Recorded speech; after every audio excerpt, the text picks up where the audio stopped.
Jake Paul's not a real boxer. That's what they keep saying. Jake Paul's not a real boxer. Well, what I'm seeing is he's taking on real boxers and knocking them out in the first round.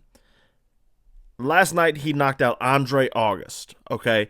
So I think one of the problems with Jake Paul here is we have to stop moving the goalposts, okay? Is he a great boxer? No. No, not at all. But is he a boxer? Yes, the kid knows what he's doing. What else is there to say? So last night he took on Andre August, like I mentioned, first round knockout with a beautiful uppercut. What more do we want? We keep saying stuff like, oh, I can't wait till he fights a real boxer, and he technically fought a real boxer with Anderson Silva. Knocked him down in the last round. That wasn't enough for you guys. Goes out there, he bites off a little more than he can chew with Tommy Fury. That was a split decision. Shouldn't have been a split decision, but it was a split decision. Okay, so he goes, he boxes Nate Diaz. Wow. I'm with you on that. That's a crap fight. And Andre August, who's like a 10-1 boxer. Jake Paul's 8-1 now.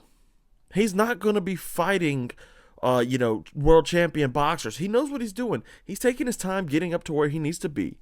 He is a boxer through and through. It's time to stop moving the goalpost. I'm always going to come here and I'm always going to tell you the truth, and that's the truth on that. Let's get in a little bit to his performance. I didn't open up my notebook first, so let me see. Well, first round. It's not going to be a long episode today, obviously, because first round knockout. But yeah, so the first thing I noticed for Jake Paul, he comes out light on his feet. So in the past, he's been kind of plodding, kind of just marching forward. But here he was really light on his feet, and I was like, oh, I like what I'm seeing here.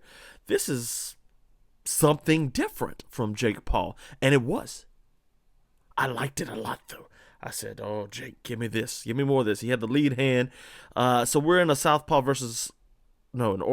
orthodox versus orthodox. So both of the left hands are forward.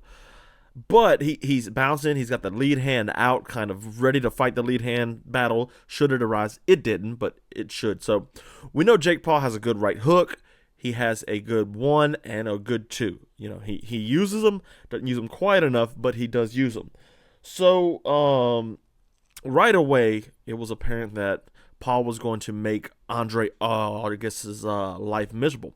So what Jake Paul did, he started targeting the body in the first round, in the first few exchanges of the first round. That should tell you a lot right there. He used to just headhunt, okay? And when you get to headhunting, it's predictable. If I cover up, I'm fine. What he did against Andre August was he kind of diversified his attack a little bit. So he would throw that right hook and the right cross to the body because August, he's covering up. He's coming up high. And he's like, I don't want none of that. So he's covering up. And what Jake Paul does is like, hey, okay, you bring your guard up. We're going to right hook to the body. He brings it right around.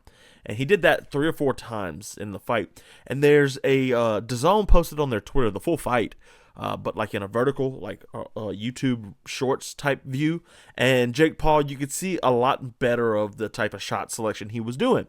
So improved shot selection from Jake Paul, improved footwork from Jake Paul, and he also added a new weapon. So against somebody, who was it?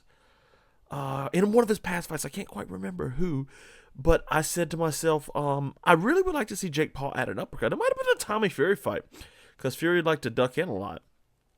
I wanted to see Jake Paul throw an uppercut. I think it would have made a lot of sense for him.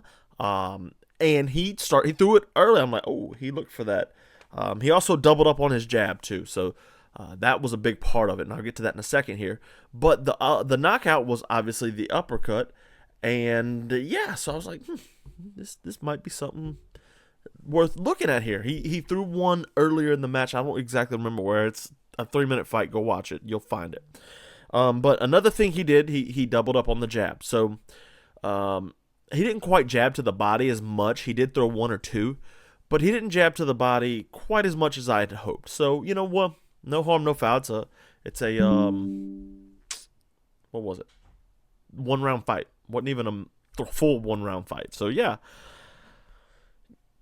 Eventually, the double jab got to Andre August, and Jake Paul managed to land the uppercut and knock him out. So, fantastic performance from Jake. Is it a perfect performance from Jake Paul? Absolutely not. He had some silly things. He's leading with his head. There was some times where he would drop. He does a good job of keeping his right hand up most of the time, but you can't do that in boxing most of the time. That has to be something that you do all the time. So, he leads with his head a lot. His footwork is a bit still sloppy. It's better than that. And when he steps into punch, he really settles into his punches, and he's not very mobile when he leaves. So I liked what I saw. And as an 8-1 boxer, that was really, really a good performance. We got to start judging him like that, though. Oh, wait till he fights a real boxer. Andre August is a real boxer. Tommy Fury's a real boxer. He knocked him down, too. Anderson Silva beat Julio Cesar Chavez Jr., a former world champion. Now, as washed as Julio Cesar Chavez Jr. was at the time, still. It's time to take him serious. So, yeah, good win by Jake Paul. What's next? Who knows? He might go and do the YouTube boxing. He said next week we have an announcement, so I'm assuming it'll be his PFL his PFL card.